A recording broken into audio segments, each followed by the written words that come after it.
Class 10th के सभी विद्यार्थियों का आज की कक्षा रासायनिक अभिक्रियाएं एवं समीकरण पार्ट 6 में हार्दिक स्वागत है। क्या आपने कभी देखा है कि जब हम दो रंगहीन विलयन को आपस में मिलाते हैं तो अचानक से हमें वाइट कलर का, सफेद कलर का ठोस मिलता है। कुछ पदार्थ वाइट कलर का, जो सफेद कलर का ठोस होता है, वो मिल जाता है। कोई धुआं नहीं, कोई गैस नहीं, फिर भी रासायनिक परिवर्तन हो जाता है। इसी को हम लोग बोलते हैं द्विविस्थापन अभिक्रिया, जहां पे पदार्थ टूटते नहीं हैं बल्कि आपस में अपने आयंस को बदल लेते हैं, यानी कि एक्सचेंज ऑफर करते हैं। तो आज के अध्याय में आप सीखोगे कि रसायन विज्ञान सिर्फ समीकरण नहीं बल्कि रंग, परिवर्तन और तर्क की कहानी है। तो आप तैयार हो जाइए अपनी आंखों से आयंस को अदला बदली करते हुए देखने के लिए। ठीक है, इसी बात पे मैं कृष्णा और आप मुझे देख सकते हो कॉन्सेप्ट बीच पे। तो चलिए आज का क्लास शुरू करते हैं। तो आज के क्लास में हम लोग विस्तार से पढ़ेंगे द्विविस्थापन अभिक्रिया, जिसको हम लोग इंग्लिश में बोलते हैं डबल डिस्प्लेसमेंट रिएक्शन। तो पिछली क्लास में हम आपको कुछ क्वेश्चंस दिए थे करने के लिए, तो अगर होप कि आपने उस क्वेश्चन का आंसर ईमानदारी से लिखा होगा। अगर आपने नहीं लिखा है तो कोई बात नहीं, मैं उस प्रश्न का उत्तर यहाँ पे दे देती हूँ, आप इसे नोट डाउन कर लेना। ठीक है, पिछले क्लास में प्रश्न था, एक छात्र ने नीली रंग के कॉपर सल्फेट के घोल में एक लोहे की कील डाल दी।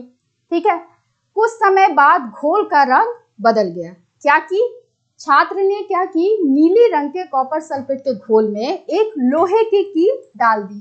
कुछ समय बाद इस घोल का रंग बदल गया। तो अब प्रश्न पूछता है कि घोल का रंग क्यों बदल गया। तो सबसे पहले इसका हम रासायनिक समीकरण देख लेते हैं कि क्या हुआ। क्या है, नीली कॉपर सल्फेट है जो एक्वस फॉर्म में है। ठीक है, और क्या है, आयरन है Fe जो सॉलिड फॉर्म में है। ये कील है, इसको हम आयरन बोलते हैं। ठीक है, जब ये दोनों आपस में अभिक्रिया करेंगे तो बनता है फेरस सल्फेट FeSO4, जो एक्चुअली हल्का हरे कलर का होता है, और साथ में बनता है कॉपर जो सॉलिड फॉर्म में होता है, और इसका कलर होता है भूरा, लाल भूरा कलर का होता है। ठीक है, क्लियर है। तो पहला जो क्वेश्चन है, घोल का रंग क्यों बदल गया। तो आप सोचो घोल का रंग क्यों बदल गया होगा। क्योंकि घोल का रंग इसलिए बदल गया क्योंकि ये जो आयरन है कॉपर को उसके ही यौगिक से बाहर निकाल दिया। ठीक है, क्या हुआ, आयरन जो है जब हम इसमें लोहे की कील इस ब्लू कलर के, नीले कलर के कॉपर सल्फेट में डाले तो इसका रंग इसलिए बदल गया क्योंकि ये जो कील है वो कॉपर सल्फेट के घोल से कॉपर को बाहर निकाल दिया। ठीक है, और उसमें खुद ही घुस गया, यानी कि कॉपर सल्फेट बाहर निकल गया और जो बना वो क्या बना, फेरस सल्फेट। तो इसीलिए नीला रंग क्या हो गया, फीका पड़ गया, यानी कि कभी कभी हरा कलर देखने को मिलता है, हल्का हरा कलर, जो फेरस सल्फेट है, इसीलिए उसका कलर बदल गया क्योंकि कॉपर तो बाहर निकल गया।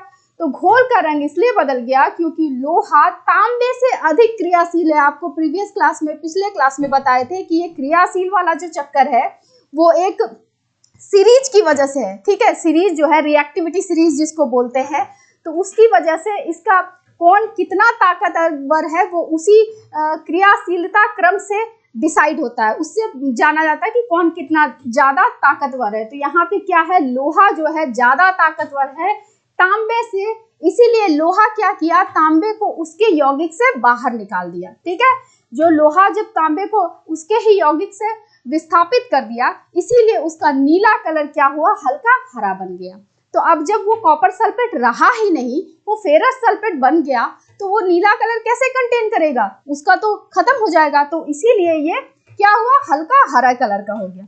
समझ में आया, क्लियर है। आगे चले, दूसरा क्वेश्चन है, बनने वाला नया पदार्थ कौन सा है। ठीक है, जो बना वो नया पदार्थ कौन सा है।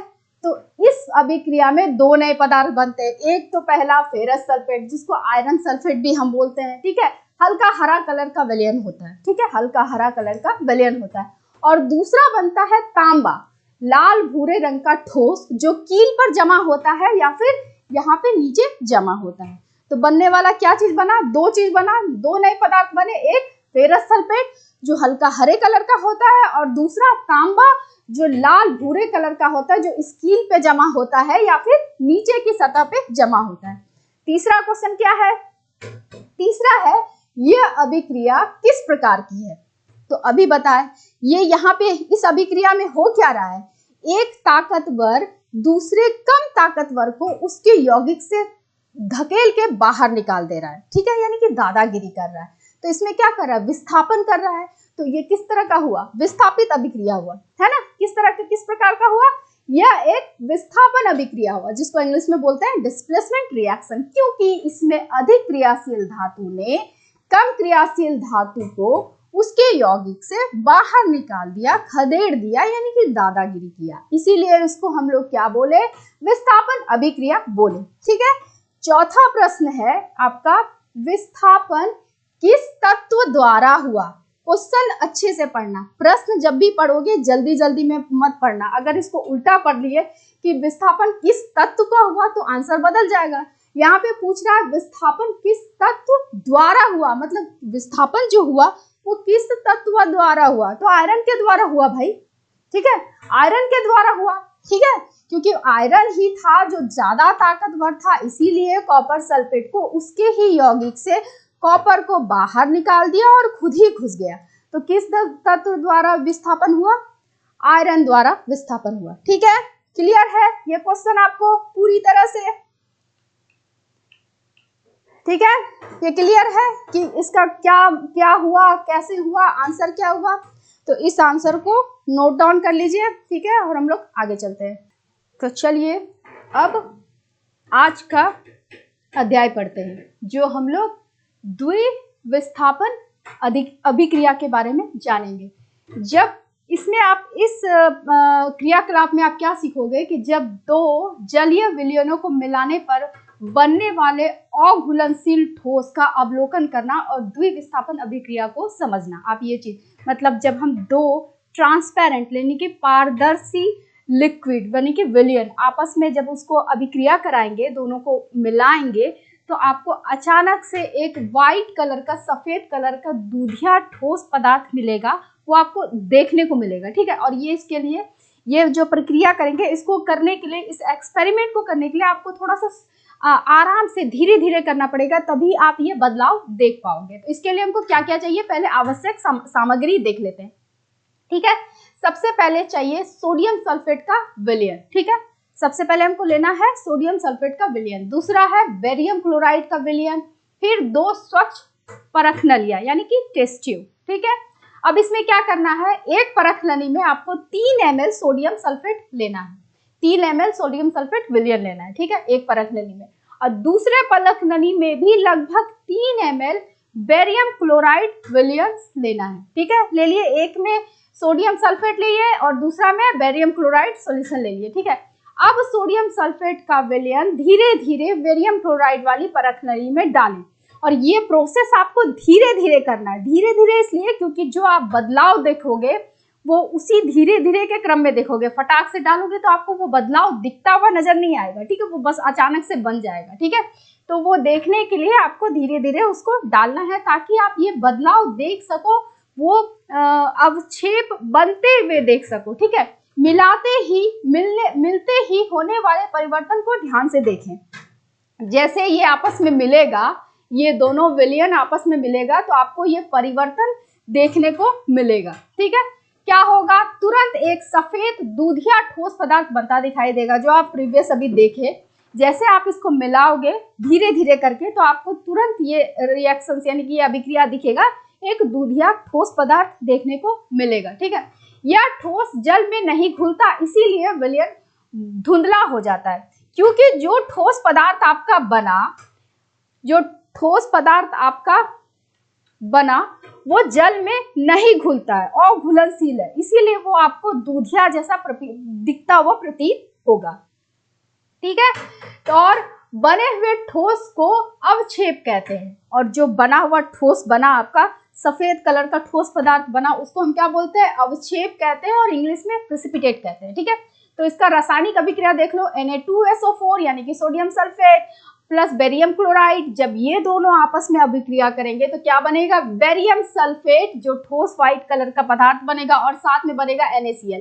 तो एक्चुअली में होता क्या है कि जब आप ये जब इस दोनों को अभिक्रिया कराओगे या जब ये दोनों विलयन आपस में अभिक्रिया करेंगे तो तुरंत से आपको इसलिए देखने को मिलता है क्योंकि ये दोनों आपस में आयंस का अदला बदली कर लेते हैं। ठीक है, आयंस घुले रहते हैं और आपस में वो घुले हुए आयंस तुरंत अदला बदली कर लेते हैं, इसीलिए आपको वो इंस्टेंटली दिखता है व्हाइट पदार्थ, सफेद कलर का पदार्थ जिसको हम बोलते हैं बेरियम सल्फेट, जो कि पानी में, जल में अघुलनशील होता है। इसी वजह से वो आपको ठोस व्हाइट कलर का पदार्थ दिखता है जिसको हम अवक्षेप कहते हैं। ठीक है, तो क्या होता है, बेरियम क्लोराइड यानी कि Ba2+ और सल्फेट, ठीक है, Na2SO4 का सल्फेट SO4-, ये दोनों आपस में मिल करके, ये दोनों आपस में आयंस एक्सचेंज किए तो बनाए बेरियम सल्फेट। चूंकि ये अघुलनशील होता है इसीलिए वह ठोस अवक्षेप के रूप में अलग हो जाता है। और दूसरा जो बना NaCl,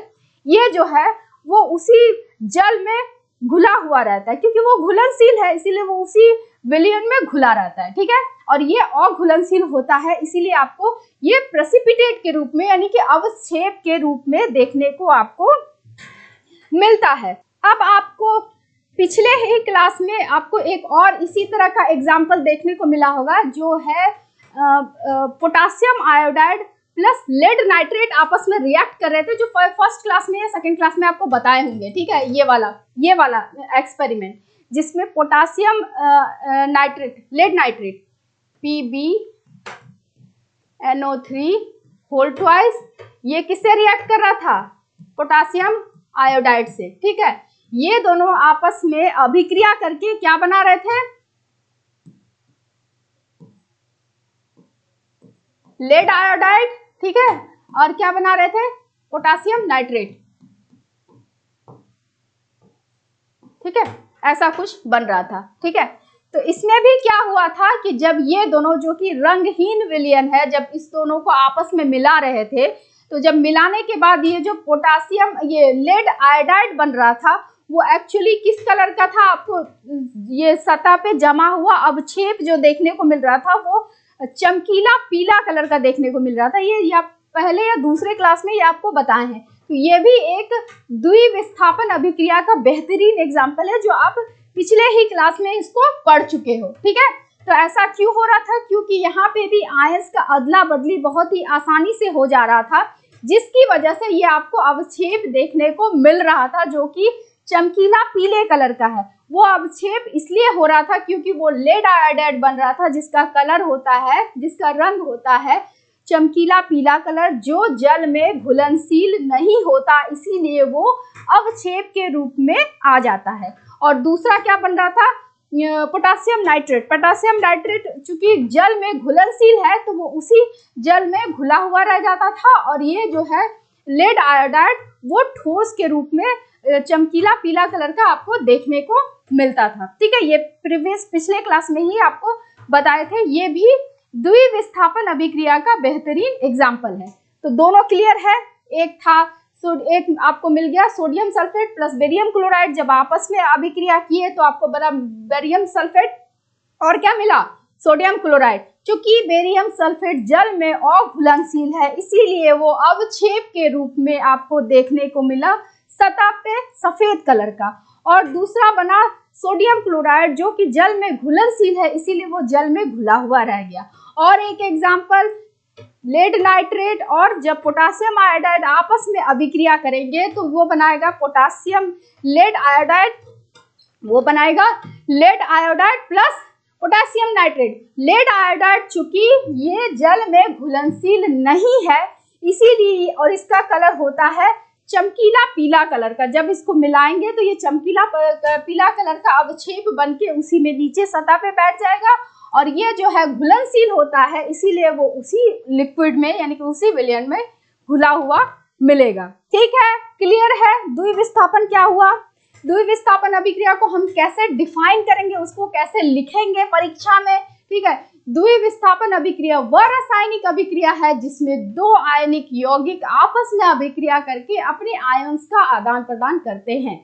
और दो नए यौगिक बनाते हैं। ठीक है, जैसा अभी हम आपको पीछे बताएं कि इसमें क्या होता है कि दो यौगिक आपस में अभिक्रिया करके अपने ही आयंस का आदान प्रदान करते हैं अपने स्व इच्छा से। यहाँ पे दादागिरी नहीं चलता, भैया हमको अपना बदलना है पार्टनर, वैसा ही समझ लो। ठीक है, आदान प्रदान करके दो नए यौगिक बनाते हैं। तो आप इसको सामान्य रूप से ऐसे समझो मैथ्स के टर्म में, गणित के टर्म में, कि AB एक पदार्थ है, CD एक पदार्थ है, ये दोनों आपस में अभिक्रिया किए तो क्या हुआ, अब AD को A बोला हमको D के साथ रहना है तो A और D साथ में आ गए, और बेचारा B बोला हमको C के साथ रहना है तो B और C एक साथ आ गए। ठीक है, तो यहाँ पे AB और CD अभिकारक हुआ, यानी कि रिएक्टेंट, जो आपस में अभिकारक दोनों आपस में अभिक्रिया किए, और AD और CB क्या हुआ, उत्पाद हुआ, जिसको हम इंग्लिश में बोलते हैं प्रोडक्ट। तो ये क्या किया, आयनों का अदला बदली से बने नए यौगिक बने। क्लियर है, द्विविस्थापन अभिक्रिया किसको बोलते हैं, एग्जाम पॉइंट ऑफ व्यू से उसका आपका जो है परिभाषा यही हुई। ठीक है, होप आपको ये क्लियर होगा। तो चले आगे। अब हम आपसे प्रीवियस क्लास में, यानी कि पिछले क्लास में आपको इसी टॉपिक से एक क्वेश्चन दिए थे, थोड़ा सा ट्रिकी क्वेश्चन है, सोचने वाला क्वेश्चन दिए थे, दिमाग वाला क्वेश्चन दिए थे कि आप अपना दिमाग लगाओ और उसको सॉल्व करो। उम्मीद है कि आप लोगों ने कोशिश की होगी और बहुत लोगों ने सॉल्व भी कर ली होगी, लेकिन अगर आप नहीं कर पाए तो कोई बात नहीं, इसका आंसर मैं आपको यहाँ पे देती हूँ। इसे ध्यान से समझना, ये थोड़ा सा मतलब थिंकिंग बेस्ड क्वेश्चन है, तो आप इससे आपका दिमाग थोड़ा सा खुलेगा और आप चीज़ों को गहराई तक समझोगे। मतलब कोई भी कॉन्सेप्ट को अच्छे से, किसी भी कॉन्सेप्ट की पकड़ होना आपको बहुत ज़रूरी है। एग्ज़ाम तो सब कोई पास कर लेते हैं, लेकिन आपको अगर कॉन्सेप्ट की पकड़ होगी ना तो आपको वो रटना नहीं पड़ेगा, आपको चीज़ें ऐसे ही समझ में आएगी और आपको एग्ज़ाम में रट करके नहीं जाना पड़ेगा। इसीलिए ऐसी क्वेश्चंस आपको दिए ताकि आप अपने माइंड की एक्सरसाइज को होने दो, थोड़ा सा अपने माइंड को यूज़ करो। ठीक है, क्वेश्चन था, यदि किसी द्विविस्थापन अभिक्रिया में कोई अवक्षेप, गैस या पानी ना बने तो क्या वह अभिक्रिया आगे बढ़ पाएगी, और अगर बढ़ पाएगी हाँ या ना, तो उसका आपको रीजन बताना है कि क्यों। तो सबसे पहली बात, अगर ऐसा नहीं बनेगा ना, कोई भी द्विविस्थापन अभिक्रिया में या तो अवक्षेप, गैस या पानी नहीं बनेगा तो आगे अभिक्रिया बढ़ ही नहीं पाएगी। क्यों? क्योंकि फिर क्या होगा कि सारे चीज घुलनशील होंगे, सारे चीज वो एक्वस फॉर्म में, आपका रिएक्टेंट भी प्रोडक्ट भी, मतलब दोनों आपका घुलनशील होगा, तो रिएक्शंस आगे होगा ही नहीं, अभिक्रिया आगे बढ़ेगा ही नहीं, वो ऐसे ही आइडियल फॉर्म में रहेगा तो कोई अभिक्रिया, कोई परिवर्तन होगा ही नहीं, तो वो आगे नहीं बढ़ेगा। ऐसी स्थिति में आयनों का वास्तविक अस्थायी परिवर्तन नहीं होता, इसीलिए नेट आयनिक समीकरण शून्य हो जाता है, मतलब कोई भी रासायनिक समीकरण हुआ ही नहीं, मतलब वो वाला फोर्स आपको नहीं मिला जिसको क्या बोलते हैं, ड्राइविंग फोर्स। ठीक है, ड्राइविंग फोर्स यानी कि प्रेरक शक्ति उसको मिली ही नहीं जिससे वो अभिक्रिया, मतलब रासायनिक समीकरण आगे बढ़े, तो वैसे ही रह जाएगा। एग्जाम्पल के तौर पे इसको देखो, NaCl सोडियम क्लोराइड जो कि पानी में घुलनशील है, KNO3, ठीक है, ये भी पानी में घुलनशील है। ये रिएक्टेंट, मतलब आपका उत्पाद और प्रोडक्ट दोनों साइड से सब कुछ पानी में ही घुलनशील है, तो कुछ निकलेगा ही नहीं बाहर, तो आगे कैसे बढ़ेगा, कोई भी रासायनिक समीकरण आगे कैसे बढ़ेगा जब कोई प्रेरक शक्ति की ही उसमें नहीं लगेगा, किसी ना किसी को बाहर निकलना पड़ेगा, तभी तो हमको पता चलेगा कि वो रिएक्शन, मतलब समीकरण हुआ, कोई भी रासायनिक परिवर्तन हुआ। तो जब सारे चीज घुलनशील होंगे तो कोई परिवर्तन ही नहीं होगा, कोई रासायनिक अभिक्रिया होगी ही नहीं, तो वो आगे बढ़ेगा ही नहीं। ठीक है, यही रीजन है कि सारे पदार्थ आपके क्या होंगे, घुलनशील होंगे और सारे आयंस उसी विलयन में मौजूद होंगे, तो कोई भी रिएक्शंस नहीं होगा, कुछ भी नहीं होगा, नो रिएक्शंस। ठीक है, इसीलिए अभिक्रिया ड्राइविंग नहीं होती, मतलब वो अभिक्रिया जो है प्रेरक शक्ति उसके पास होती नहीं तो वो ड्राइव नहीं होती। तो ये ड्राइविंग फोर्स क्या है इसको समझो। ड्राइविंग फोर्स इंग्लिश में बोलते हैं, हिंदी में बोलते हैं प्रेरक शक्ति। ये क्या होती है कि द्विविस्थापन अभिक्रिया को आगे बढ़ाने वाली शक्ति यही होती है, मतलब इसी प्रेरक शक्ति की वजह से कोई भी अभिक्रिया आगे बढ़ता है। ठीक है, इसी प्रेरक शक्ति की वजह से कोई भी अभिक्रिया आपका आगे या पीछे आगे बढ़ता है। तो आपका मतलब अभिक्रिया हुई हमको कैसे पता चलेगा? या तो अवक्षेप बन जाए, मतलब कोई एक चीज बाहर निकल जाए, किसी एक को बाहर निकलना पड़ेगा उस विलयन से, ठीक है, या तो अवक्षेप बन जाए, जैसे कि हम लोग देखे NaSO4 में, जब NaSO4 बेरियम क्लोराइड से अभिक्रिया करता है तो क्या होता है उसमें? प्रेसिपिटेट, यानी कि अवक्षेप बन के निकलता है ना, अवक्षेप बन जाता है, तो हमको पता चलता है कि भैया कुछ हुआ, कोई अभिक्रिया आगे बढ़ी, यानी कि द्विविस्थापन अभिक्रिया आगे बढ़ी, ठीक है। दूसरा है या तो गैस बन जाए, जैसे कि सोडियम कार्बोनेट और HCl जब आपस में अभिक्रिया बनाया करेंगे तो बनाएगा NaCl, H2O और कार्बन डाइऑक्साइड जो गैस के फॉर्म में निकला, ठीक है। तो यहाँ पे CO2 गैस बाहर निकली, इसीलिए अभिक्रिया आगे बढ़ती है। तीसरा है पानी बन जाए, ठीक है, पानी यानी कि देखो HCl जब NaOH से रिएक्ट करेगा तो NaCl बनेगा और वाटर बन जाएगा, यानी कि H और OH माइनस मिलकर पानी बनाते हैं, कम आयन, इसीलिए अभिक्रिया आगे बढ़ती है। मतलब आपको ये प्रेरक शक्ति चाहिए कोई भी अभिक्रिया को आगे बढ़ाने के लिए। जब तक ये कोई चीज बाहर नहीं निकलेगी तब तक हमको अभिक्रिया माना नहीं जाएगा, यानी कि अभिक्रिया में मतलब कोई रासायनिक अभिक्रिया हुई ही नहीं, ठीक है। क्लियर है? समझ में आया?